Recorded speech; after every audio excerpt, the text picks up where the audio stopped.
Hey guys, sorry for the wind, but I wanted to show you my new purchase. I've got a 2022 Jeep Gladiator Willys Edition. Admittedly, I've had it for a couple of weeks, but I just had it at the shop getting the tonneau cover installed, and they were nice enough to melt the worst of the snow off of it. Before we get too much more snow on here, I figured I'd show you guys what I purchased. We'll ignore the mess in the back seat.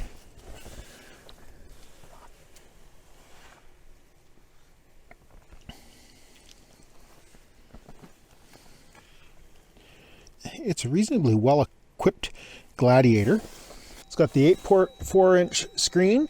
I kind of missed the Tesla panel that was in my 1500 Laramie, but make do with this.